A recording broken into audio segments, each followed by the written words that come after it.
ये कहानी एक छोटे से गांव सुखपुरा के बाजार में स्थित एक छोटी सी दुकान देसी मटकन वाले की है। ये दुकान न केवल मटके बेचती है बल्कि पूरे गांव के सुख दुख, रिश्तों और रहस्यों का केंद्र है। मटके सिर्फ मिट्टी के बर्तन नहीं बल्कि लोगों की भावनाओं, सपनों और राजों के साक्षी हैं। सुखपुरा गांव की मुख्य सड़क पर स्थित देसी मटकन वाले की दुकान सुबह 5 बजे खुलती है। मोहनलाल प्रतिदिन की तरह मटकों को सजा रहे थे जब उनके पोते गोपाल ने आकर कहा, दादा ये दुकान बंद कर दो, शहर में हमारे लिए फ्लैट है। बेटा, ये मटके सिर्फ मिट्टी के बर्तन नहीं है, हर मटके में इस गांव की एक कहानी है। उसी समय लक्ष्मी देवी दुकान पर आईं। मोहनलाल, एक नया मटका चाहिए, मेरा पुराना मटका टूट गया। कौन सा मटका?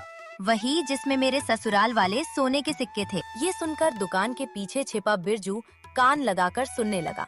बिरजू ने सोचा, सोने के सिक्के, अगर मुझे वो मटका मिल जाए तो मैं अमीर बन सकता हूँ। उसी दिन शाम को गांव के मुखिया रमेश ने एक बिल्डर अमित साहनी के साथ मीटिंग की।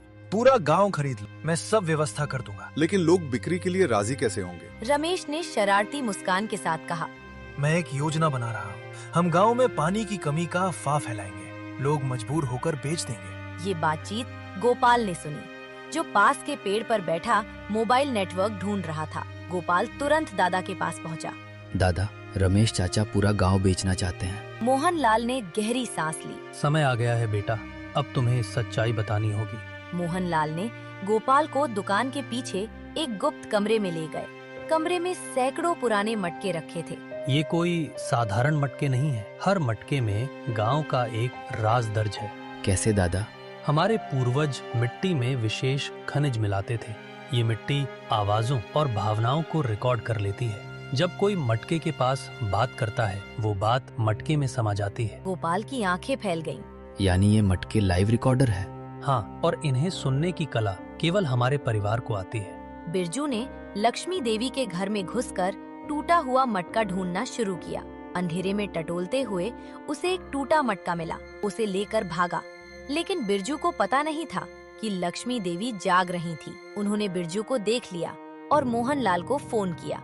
अगले दिन बिरजू मटका लेकर मोहनलाल के पास पहुंचा। इस मटके को सुरा जा सकता है? मोहनलाल ने मटके को कान लगाया और मुस्कुराए। बिरजू, तुम्हें सोने के सिक्के नहीं मिलेंगे। क्यों? क्योंकि लक्ष्मी देवी ने सिक्के पहले ही निकाल लिए थे और इस मटके में तुम्हारी ही चोरी की आवाज रिकॉर्ड है। बिरजू घबरा गया। कृपया किसी को मत बताना, मैं गरीब हूँ। चिंता मत करो, अगर तुम सच्चे दिल से मदद करो तो मैं तुम्हें एक अच्छा काम दूंगा। गोपाल ने एक योजना बनाई। उसने सुमन और डॉक्टर राजेश को इकट्ठा किया। हमें गांव वालों को रमेश की साजिश के बारे में बताना होगा। लेकिन लोग उन पर विश्वास करेंगे? हमारे पास सबूत है। मेरे दादा के मटकों में रमेश और बिल्डर की बातचीत रिकॉर्ड है। डॉक्टर राजेश ने सुझाव दिया, हमें ग्राम सभा बुलानी चाहिए। इसी बीच मीना ने अपने पिता रमेश से बात। पापा, आप पूरा गांव क्यों बेच रहे हैं? ये हमारा घर है। तुम्हें कुछ पता नहीं है, इस गांव में रहकर क्या मिलेगा? शहर में हम अमीर बन जाएंगे। अगले रविवार को ग्राम सभा हुई। पूरा गांव इकट्ठा हुआ। रमेश ने कहा, गांव में पानी की कमी हो रही है, हमें ये जमीन बेच देनी चाहिए। तभी मोहनलाल आगे आए। रमेश, सच बताओ, तुम्हें बिल्डर से कितना कमीशन मिल रहा है? रमेश घबरा गया। क्या कह रहे हो आप? गोपाल ने एक मटका आगे रखा और स्पीकर से जोड़ा। मटके से रमेश और बिल्डर की बातचीत सुनाई दी। गांव वाले गुस्से में आ गए। चिल्लाहट शुरू हो गई। रमेश ने माफी मांगी। मैंने गलती की, कृपया मुझे माफ कर दो। गांव वालों ने रमेश को माफ कर दिया, लेकिन मुखिया पद से हटा दिया। नए मुखिया के चुनाव हुए और सुमन को चुना गया। गोपाल ने मोहनलाल से कहा, दादा, हम दुकान को आधुनिक बनाएंगे लेकिन परंपरा को भी बचाएंगे। गोपाल ने देसी मटकन वाले की वेबसाइट बनाई और ऑनलाइन ऑर्डर शुरू किया। बिरजू को डिलीवरी बॉय की नौकरी मिली। मीना ने मटकों पर पारंपरिक कला के डिजाइन बनाने शुरू किए। डॉक्टर राजेश के प्रयासों से गांव में एक छोटा स्वास्थ्य केंद्र खुला।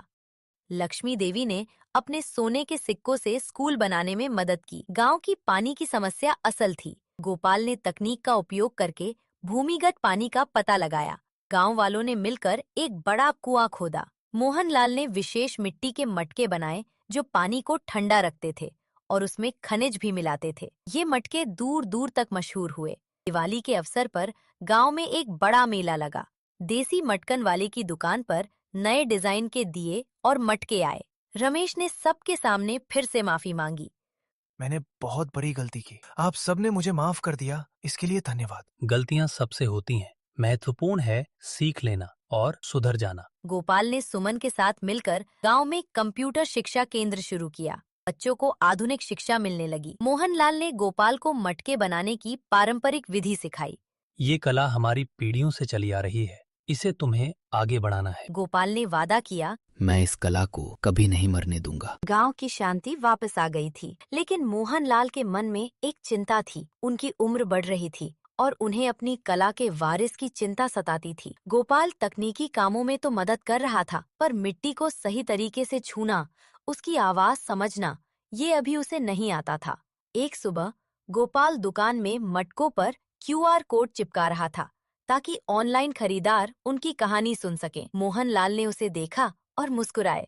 बेटा, ये QR कोड अच्छा है, पर असली कला तो ये है कि बिना किसी मशीन के सिर्फ मटके को छूकर उसकी धड़कन सुननी। दादा, आप कुछ कहना चाह रहे हैं? हाँ, कल से तुम दुकान खोलना शुरू करोगे। मैं सिर्फ तुम्हें मार्गदर्शन दूंगा। तुम्हें खुद इस मिट्टी से बात करनी सीखनी होगी। गोपाल के लिए ये एक चुनौती थी। वो इंजीनियर था, लॉजिक और कोड में विश्वास करता था। मिट्टी की धड़कन सुनना उसके लिए एक मिथक जैसा था।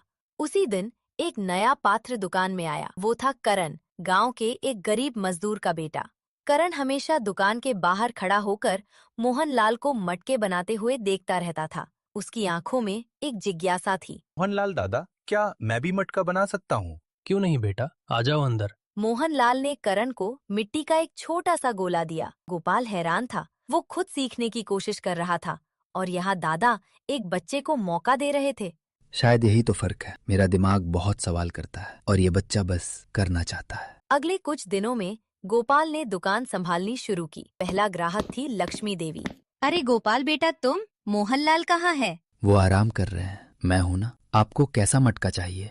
बेटा, मुझे एक ऐसा मटका चाहिए जिसमें मैं इस साल की सर्दियों की कड़ाके की ठंड सुरक्षित रख सकूं, ताकि अगले साल याद रहे कि हमने कैसी ठंड झेली। गोपाल हैरान रह गया। वो सोच में पड़ गया। एक मटका सिर्फ पानी रखने के लिए होता है, भावनाएं रखने के लिए नहीं। तभी पीछे से मोहनलाल की आवाज आई। दाईं तरफ वाली शेल्फ पर ऊपर से तीसरा मटका। उसकी मिट्टी में नीम की राख मिली है, जो कड़वी यादों को मीठी कर देती है। गोपाल ने वो मटका उतारकर लक्ष्मी देवी को दिया। उन्होंने मटके को हाथ में लेते ही मुस्कुरा दिया। हाँ बेटा, यही तो चाहिए था, तुमने सीख लिया। गोपाल समझ गया कि हर मटका एक फॉर्मूला था। मिट्टी में मिले अलग अलग तत्व उसे विशेष गुण देते थे। उसने एक डायरी बनानी शुरू की। नीम की राख, कड़वी यादें मीठी करना, आम के पत्तों का चूर्ण खुशियां बढ़ाना, गेरू मिट्टी ताकत देना। बिरजू अब डिलीवरी बॉय बन चुका था। वो ईमानदारी से काम करता। एक दिन उसे पड़ोस के गांव में एक मटका डिलीवर करने जाना था। वहां उसकी मुलाकात राधा से हुई, जो एक विधवा थी और अपने बूढ़े ससुर की देखभाल करती थी। राधा ने बिरजू से पूछा, कहते हैं सुखपुरा के मटकों में जादू होता है, क्या ये सच है? जादू नहीं, बल्कि दवा होती है। मेरे जैसा आदमी भी इन मटकों की बदौलत ईमानदार बन गया। राधा मुस्कुराई। बिरजू की सीधी सादी बातों ने उसका दिल जीत लिया। उसने बिरजू को पानी पिलाया और कहा, अगली बार जब आना तो अपने लिए भी एक मटका लाना, मैं उसमें तुम्हारे लिए मिठाई रखूंगी। बिरजू का जीवन पहली बार किसी ने मिठाई की उम्मीद दी थी। वो उड़ता हुआ गोपाल के पास पहुंचा। भैया, मुझे एक खास मटका चाहिए, ऐसा जिसमें मिठाई लंबे समय तक ताजी रहे और जिसमें प्यार की खुशबू आती हो। गोपाल हंस पड़ा। उसने दादा से पूछा। मोहनलाल ने एक विशेष मिट्टी के बारे में बताया, जिसमें केसर की कुछ कलियां मिलाने से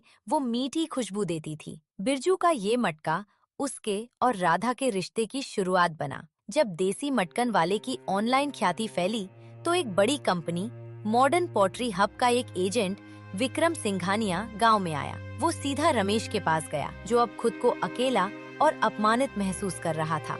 रमेश जी, आपकी हालत देखकर बड़ा दुख हुआ। हम आपको बदला लेने का मौका देना चाहते हैं। कैसे? हम उस मोहनलाल की विशेष मिट्टी का रहस्य जानना चाहते हैं। अगर आप हमारी मदद करो तो हम आपको पैसे के अलावा शहर में एक बंगला देंगे। रमेश के मन में फिर से लालच जाग उठा। उसने हाँ कर दी। उसका प्लान था कि वो करण के जरिए मिट्टी के मिश्रण का राज जानेगा, क्योंकि बच्चे से आसानी से राज उगलवाया जा सकता था। रमेश ने करण को अपने पास बुलाया और उसे चॉकलेट देते हुए कहा, तुम तो अब मटकन वाले के छोटे सहायक बन रहे हो ना? बताओ, दादा मिट्टी में क्या क्या मिलाते हैं? करण समझ गया कि ये गलत बात है। उसने विनम्रता से कहा, चाचा, वह सिर्फ सूखी पत्तियां और मिट्टी मिलाते हैं और हमें बोलने से मना किया है। ये कहकर वो भाग गया। करण ने ये बात तुरंत मोहनलाल को बताई। मोहनलाल ने गोपाल और सुमन को बुलाया। खतरा टला नहीं है, बस नए रूप में आ गया है। हमें सतर्क रहना होगा। लेकिन हम रमेश चाचा को फिर से बदलने की कोशिश क्यों नहीं करते? उन्हें अकेलापन खा रहा है। सुमन, तुम हमेशा अच्छा सोचती हो, लेकिन इस बार शायद तुम सही हो। सुमन ने रमेश की बेटी मीना की मदद ली। मीना अपने पिता से नाराज थी, लेकिन उनसे प्यार भी करती थी। सुमन, मीना और गोपाल तीनों रमेश के घर पहुँचे। रमेश ने क्रोधित होकर कहा, क्या चाहते हो तुम लोग? मुझे शर्मिंदा करने आए हो? पापा, हम आपको वापस बुलाने आए हैं। गांव आपको माफ कर चुका है, पर आप खदू को माफ क्यों नहीं कर पा रहे? चाचा, आपने गलती की, हम सभी करते हैं। आप गांव के सबसे अनुभवी व्यक्ति हो, हमें एक मार्गदर्शक चाहिए। क्या आप देसी मटकन वाले के बिजनेस एडवाइजर बनोगे? हमें शहर के बाजार के तरीके नहीं आते।